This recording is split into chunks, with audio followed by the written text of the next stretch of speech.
Welcome back to WeAreSC's Recruiting Roundup with Scott Schrader. I'm Dylan Brashier, and we're back on another Friday with some more important recruiting news. It's finally June, Scott, so it's time for the official visits. What do you have to say about these upcoming visits?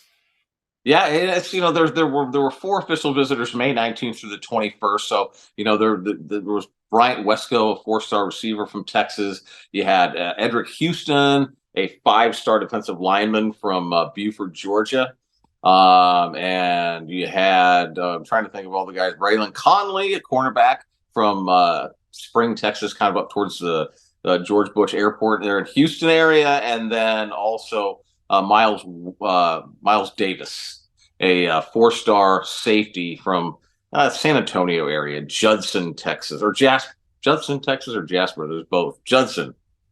Anyway, and so, but this is like you said, this is when the official visit season really gets popping. There are going to be at least, as of now, 35 plus guys that will be taking their official visits in June. We get started. I think some guys actually arrive today, and they'll be arriving mostly tomorrow. And we'll start off with we're kind of won't necessarily list these guys by ranking, but Taylor Tatum will be taking this will be his third visit to USC. And this is a situation to where USC already has a commitment from Brian Jackson from McKinney, Texas. And they're really looking strong for Nathaniel Palmer, another Texas running back from Decatur. So right now it kind of seems like it might be first in wins. Taylor Tatum, he will be taking the first official visit, and Nathaniel Palmer will take his the 16th through the 18th. So I think we're kind of at the point right now to where Taylor Tatum wants to commit on this visit. He'll probably be the second running back.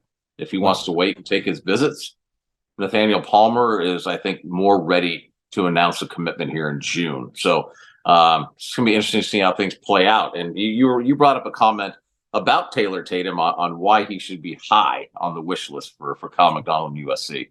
Yeah, I saw recently, I forgot which outlet reported it, but he was bumped up from a 4-star to a 5-star. So his stock continues to rise, and I assume that USC's interest continues to rise as well. Yes. And on top of the talent that this guy has, now I've had an opportunity to spend some time with him. This is just like a 5-star kid too. So this would be, yeah, and a lot of them are, because USC actually spends a lot of time making sure that they're bringing in the right kind of people. And, whatever the right kind of people means, we kind of know by now that what Lincoln Riley's talking about, a guy who's going to buy into the team philosophy and not be a me guy. Now, you got to have some me in you.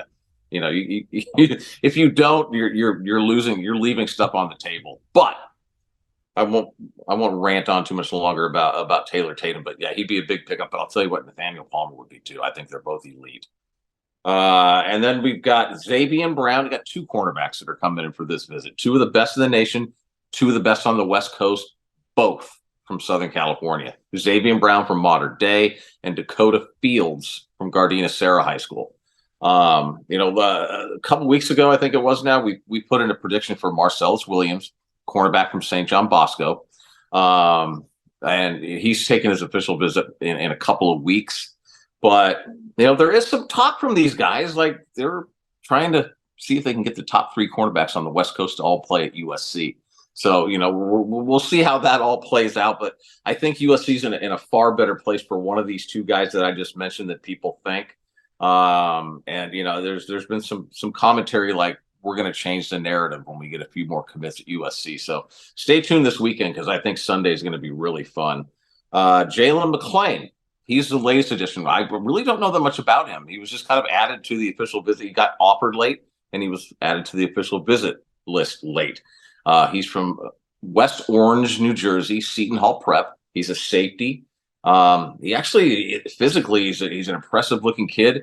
He's starting to get some offers, and sometimes that's the way it is with guys.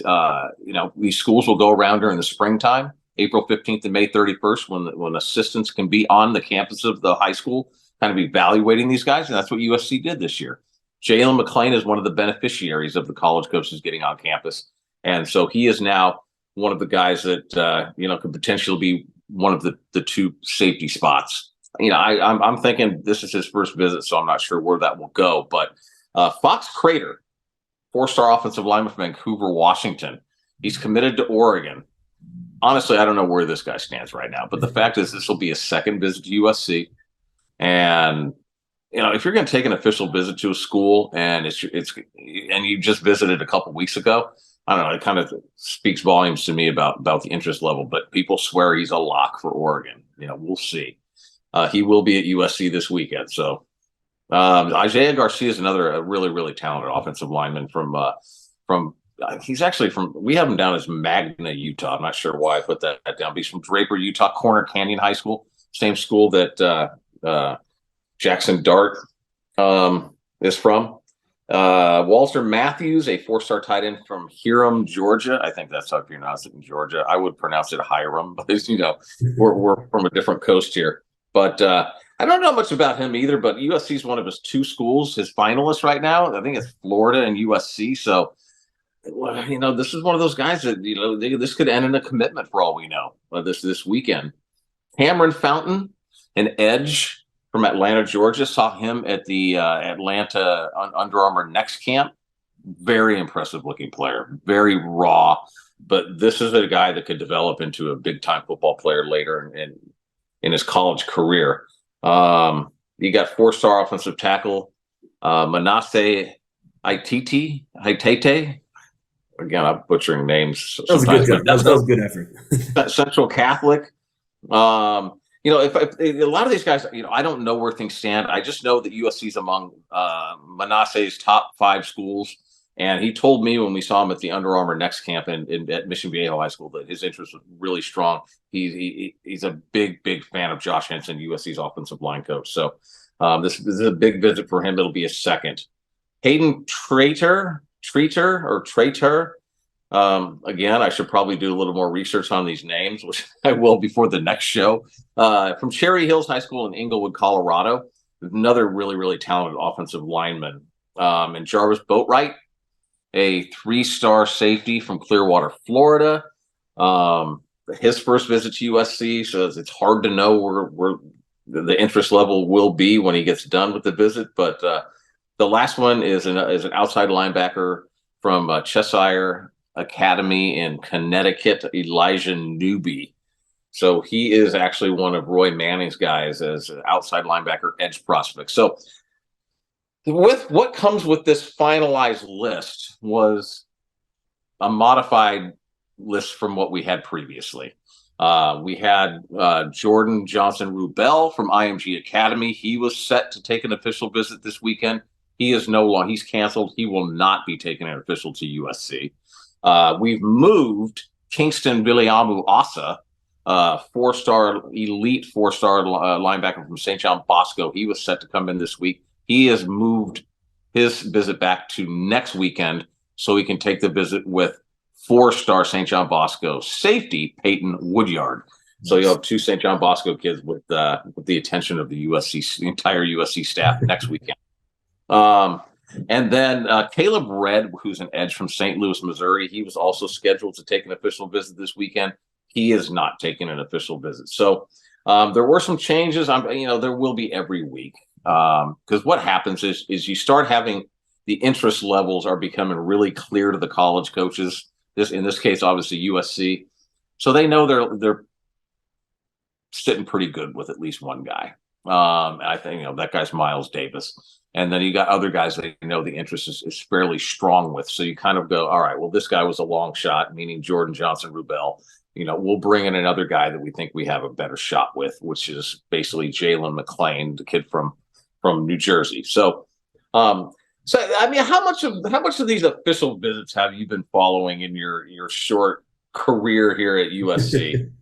I can't say a lot about it, but what I can say is about what I'm most excited for in these recruits is definitely Dakota Fields and Xavier Brown. I just want to it's just so important to recruit out of our own backyard and solidify the commitments out of our own backyard, and rather than let people like Oregon or other big time schools on the East Coast take students from our own neck of the woods. That's kind of defeating. So I'm glad we're kind of solidifying our own we already have our own dominance in SoCal, but I want to maintain that dominance with, of course, Xavier Brown and Dakota Fields. Yes. And then those 2 guys are, they're not just the top guys in Southern California. These are guys who are top 100 guys nationally. These are big time guys. So I know that's what you meant by that, but just in following those guys, it would be huge. If they were able to finish with a defensive back class, let's say the three cornerbacks would be Marcellus Williams, Xavier Brown, and Dakota Fields. And then you add a Miles Davis and maybe a Marquise Gallegos, who's another local kid, another top 150 anyway. He might be a top 100 also from Chaminade High School in West Hills. He's taking his USC official visit next weekend as well, or 2 weeks. If that's their DB class, that is a grand slam class. That is an absolutely beautiful class for defensive backs. And Dante Williams, let me just tell you, Dante Williams is putting in some serious work. He's more involved with the safety prospects in recruiting too this year. So, the combination of him and Alex Grinch, we'll see what happens when signing day rolls around. But I think USC's in a really good place right now with those guys. So that's just kind of the official visits in a nutshell. And we're going to have a lot to talk about next week. That's for darn sure. Because I think I would be surprised if there's not a couple of commits after this weekend. Of course. And I have a question for you as far as recruiting goes. I feel like we're highlighting a lot of secondary cornerback safeties, and of course there's still O-line and D-line in the trenches that we're recruiting. But do you think that the program will not stray away from recruiting O-line, but more so focus on secondary and skill players, and then kind of reload through our the trenches through the transfer portal? I've seen we've done that this past year in the transfer portal, but as far as the future goes, what do you think? Yeah, I mean they did they did with the defensive linemen, and they brought in some offensive linemen as well. But that's still kind of taking care of needs that were not met with recruiting a few years back. So if you look at what USC did last recruiting cycle with the high school kids, USC signed 5 offensive linemen. So it's not like USC didn't focus on the high school kids. It's just that they need to have more guys that were ready to play this year. And those guys that you bring in as freshmen typically aren't ready to really make the impact that maybe skill position players can as younger players. The linemen just got to get bigger and stronger, much more so than defensive backs, running backs, wide receivers, and the like. But no, I expect USC to bring in a very healthy size class of offensive linemen and defensive linemen in this recruiting class. Perfect. And then what about you? Who are you most excited to see in these first few official visit dates? Well, if for me, occasionally, like I love watching these kids go on and play at whatever school. It doesn't really matter to me if they don't play at USC, if they play at UCLA. And USC fans are going to hear me say something like that. They go play Oregon. I'm still going to love watching these guys play, right? You have a vested interest in these guys when you get to know them and you like them. You meet their families, and that's just part of what I do with recruiting, right? It's just the byproduct of it all. But somebody like Dakota Fields is somebody I really like. Beautiful family as well. You get somebody like it would just be extra fun to watch him. And there's others. This is Marcellus Williams, another one. There's other guys as well. But it's just there's some guys selfishly I hope go to USC. Bryce Young, I'm still not over Bryce Young not going to USC. Man. Stepping away from the football side of USC, we're now going to take a look at the men's basketball team. 6'7" power forward Brandon Gardner, who originally committed to St. John's, has requested a release from his NLI and is now visiting USC. Scott? Yeah, we're off the topic of football, but we'll stay on the topic of official visits. Brandon Gardner, as you said, had signed with St. John's and got out of his letter of intent. By the way, Rick Pitino is now the head basketball coach at St. John's. And so he took an official visit to USC actually the last couple of days. And if you look on social media, you got him posting all of his photos from the visit. His mom's posting all the photos from the visit. I think there was another family member or somebody affiliated with him that was posting stuff on social media. And typically when guys like this are going all in with their visit experience, it usually means something good's about to happen. So that prompted me, actually. I usually don't write a whole lot on basketball. Eric just put up a really good story on him that he had taken the visit. And so that kind of just prompted me to be, after watching social media and just kind of like the way he was putting up there must have been at least 10 different posts. I mean, that's a lot. I mean, even these football players don't put up that many. But I just asked him one question. I said, why could USC be the move for you, Brandon? And he replied, because I am a winner. At USC the past few years, they've been winning.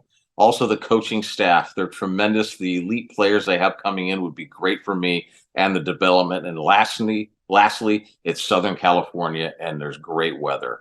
It will be a great education, and meet like-minded people would be something else that he feels like he would benefit from being at USC. So, it's just kind of, honestly, I highly doubt he would have gotten back to me unless USC was looking pretty good now. So, anyway, take it for what it's worth. But he had a great visit. This would be another basically top 100 player that USC would bring in the class of 2023.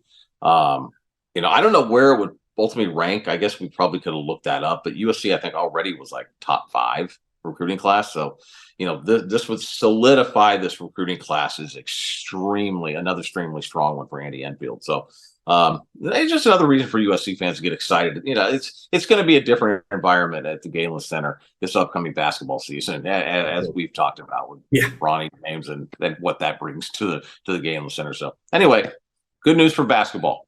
Yeah.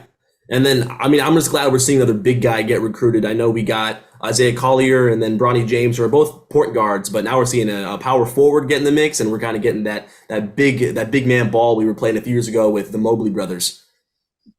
Yeah, the USC also got Isaiah Collier's teammate. Oh, wow. Also from a Page. I can't remember his. I'm drawing a blank. This pretty much outs me as I don't follow the basketball stuff. But Renton Page, he and Isaiah Collier are teammates in Atlanta, Georgia. Wow. And so, and then they also got the transfer DJ Rodman, Dennis Rodman's kid. He's coming too. So, it's going to be crazy, but in a very good way this upcoming season. High expectations, to say the least. By the way, Renton Page is 6'9", 225, so he's another big guy. Oh, my gosh. Yeah. Yeah. Okay, so now we're going to head back to the football aspect of things, and USC has just released their first 3-game kickoff time. So to start it off, we got San Jose State at 5 p.m. on the Pac-12 network, and then Nevada at 3:30 p.m. on the Pac-12 network, and then Stanford 7:30 p.m. game on Fox. So it's some things to look forward to. And scroll down a couple more games. What else has been announced? Oh, and they've got Notre Dame, too, at 4:30 p.m., and then that's on NBC Peacock because they have a deal with them. I'm liking the 3:30 p.m. game with Nevada. That's going to be nice to get an evening game at the Collie. Yeah, you get the tailgate a little bit, but you get to go home before midnight. Of course. It's a good balance. I agree with you. Stanford game at 7:30. It's like, really? Yeah. We're better than that. We deserve better than a 7:30 p.m. game. Notre Dame. That 4:30 p.m. on October 14th sounds good, but at 7:30 Eastern time. And I'll tell you what, October 14th probably is just early enough still in the year where it's not going to be frigid. But sometimes those Notre Dame games after a halftime, maybe I'm a wuss, I don't know, but I sometimes have to leave the field and go up to the press box, so I just freeze my ass off. I don't know if we're recording this or not, but I don't care. I can keep it in if you want. Well, let it go. I don't give a crap. Sure. I mean, let's keep it real occasionally here. We don't have to sound like robots. Some of these years at Notre Dame, the games are actually the 3rd week in October. The last time it was at Notre Dame, it actually stayed warm the entire game, as far as I'm concerned, because there was no wind. But sometimes it's just like, God, really, you got to have a night game at Notre Dame. The best games ever at Notre Dame are always when the sun is out. Anyway, that's my rant for the day. Don't even get me started about Pac-12 after dark. I mean, I'm glad we're finally done with that. But then, moving on to, we'll be in the Big Ten next year. How do you think that'll affect our scheduling times? We're going to get the big noon kickoff or what? Yeah, it's going to be interesting to see how they all do that. And I have a feeling there was like a lot of that coordinating prior to maybe even USC officially joining the conference, just like saying there's got to be some concessions here of some sort. But I'll tell you what's going to be really difficult, and I think it's the least talked about part of the traveling and all that, is the time zone changes. You're going to be playing a lot of games out of your own time zone. Whereas at least when USC went to Utah once a year, that was really the only game they played out of the time zone. Other than if USC was going to travel like Auburn and Arkansas and places like that where they played the past Texas and whatnot, Ohio State. But I think that's going to be one of the more challenging parts. So you almost have to think that, USC always leaves extra early when they go to Notre Dame. So it'll be interesting to see, instead of leaving on Friday, if they start leaving on Thursdays for some of these games back east. Well, that will wrap up today's edition of WeAreSC's Recruiting Roundup with Scott Schrader. I'm Dylan Brashier, and we'll see you next Friday. Fight on.